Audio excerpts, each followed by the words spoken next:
किम ध्येयम, किसका ध्यान करना चाहिए? भगवान का।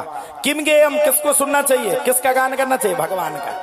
आजकल सुनत का हो ठटरी के बंदे रहो, आज तू है सानी सानी, दिल है पानी पानी। चल बे, ना कोई सानी ना कोई पानी।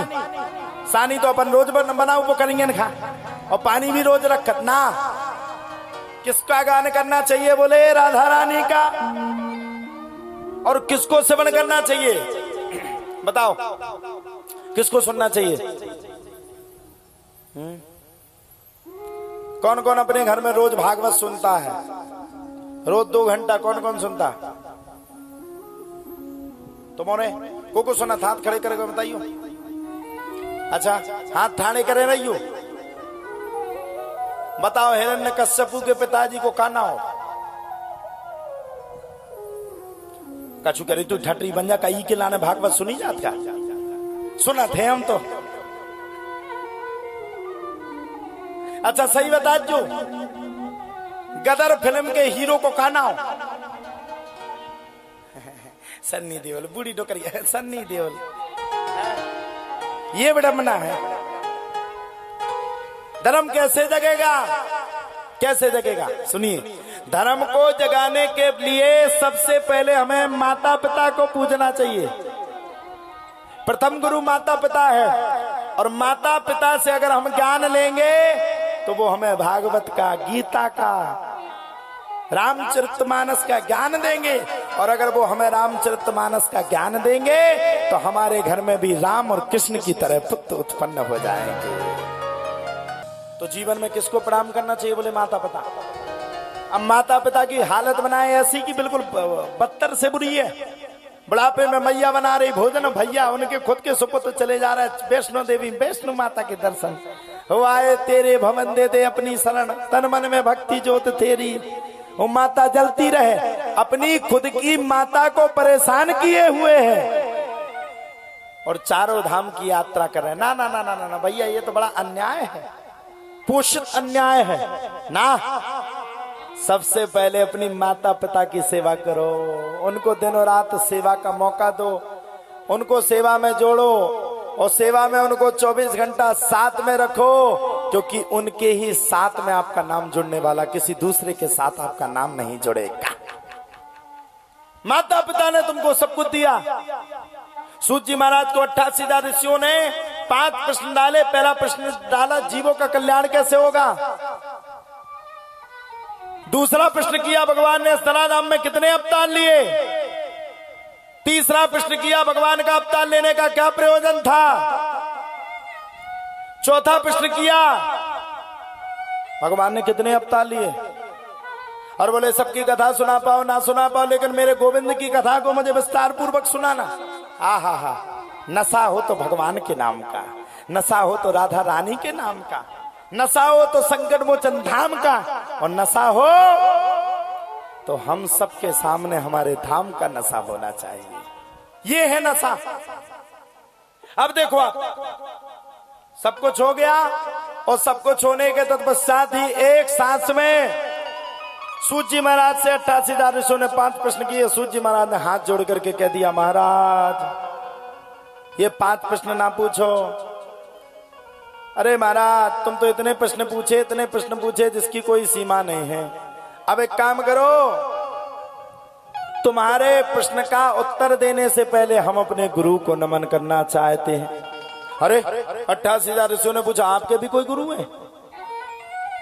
मैंने तो जीवन में पहली बार देखा कि आपका भी कोई गुरु होता है। भाई, मैंने तो पहली बार सुना कि आपका भी कोई गुरु है। कौन है आपका गुरु?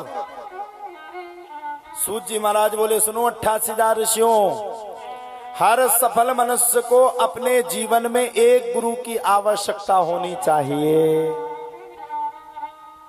पानी पियो छान के और गुरु बनाओ जान के। मैं किसी के गुरु की कुबड़ाई नहीं कर रहा, लेकिन गुरु को स्वभाव पर खोइए, है या नहीं है, है या नहीं है। गुरु ब्रह्मा गुरु विष्णु गुरुदेवो महेश्वरः गुरु साक्षात् परब्रह्मो तस्मै श्री गुरवे नमः। गुरु को पूजो, पानी पियो छान के गुरु बनाओ जान के। सूजी महाराज से 88,000 ऋषियों ने पूछा आपका गुरु कौन है? बोले मेरे गुरु अगर सुनोगे तो रह जाओगे। बोले कौन सा? बोले बता दो। बोले बताओ। बोले महाराज मेरा गुरु कोई और नहीं है, मेरे गुरु तो सुखदेव जी महाराज हैं। बोलो सुखदेव जी महाराज की जय। आप लोग जानते हो सुखदेव जी कौन है?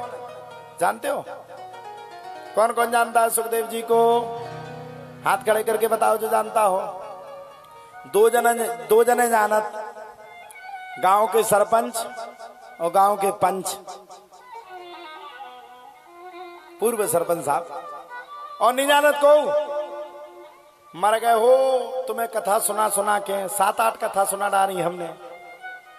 इतनो तो डीजल फूंक दो, इतो डीजल फूंक दो, इतो डीजल फूंक दो कि इतने डीजल में तो बन जाती बिल्डिंग।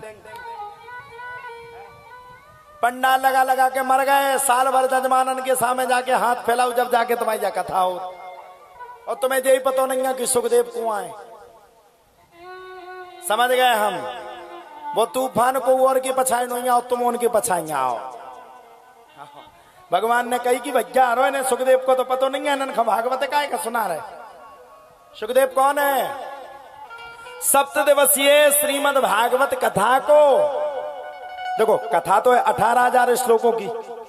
अगर सुनाने के लिए बैठ जाओ, इस पोथी को खोल लो तुम तो 1 वर्ष में नहीं सुना पाओगे। एक श्लोक में तुम्हारा पूरा दिन निकल जाएगा, एक श्लोक में 7 दिन निकल जाएंगे। ये सब तो बस ये कथा। अब होगा क्या? 7 दिवसीय श्रीमद् भागवत इतनी बड़ी कथा को 18,000 श्लोक, बड़े बड़े श्लोक। ये तो कछु नहीं, इससे भी बड़े बड़े श्लोक है। अब देखो कलयुग के आदमी के पास है तो नहीं बैठे के लाने 3 घंटा। कितने घंटा? 3 घंटा। अब उन्हें पूरी अगर तुम्हारे 18,000 श्लोकन की भागवत सुना दो तो वे सूदी दौर मारे मदानन खा। अब तो कहा कि मेरे तो गुरु सुखदेव बाबा है। सभी ऋषियों ने हाथ जोड़ करके पूछा, बोले भगवान अगर आपके गुरु सुखदेव बाबा हैं तो कृपा करके हमें बतलाएं, अपने गुरु का परिचय हमें दें। बोले कौन? बोले मैं अब सुनाता हूँ। यम प्रव्रजंत मनुपेत मपेत कृत्यम द्वैपायनो विरह कातरयाः जुहाव श्रीपुत्रेति तन्मयतया तरवोभिनेदो तम सर्वभूते हृदयम् मुनिमाहान तोष्मि। ये सुखदेव बाबा कौन है? ये सुखदेव बाबा राधा रानी और भगवान श्री कृष्ण के बड़े चहेते तोता हैं। और ये सुखदेव बाबा वो हैं जिन्होंने राजा परीक्षित को मात्र 7 दिन में मुक्ति दिला दी। वो है सुखदेव। 7 दिवसीय भागवत का निरूपण कहां से हुआ, कहां से प्रथा चली? सुखदेव बाबा ने राजा परीक्षित को मात्र 7 दिन में भागवत की कथा सुनाई और मात्र 7 दिन में उनकी जय जय हो गई, कल्याण हो गई। तब से 7 दिवसीय श्रीमद् भागवत कथा चली।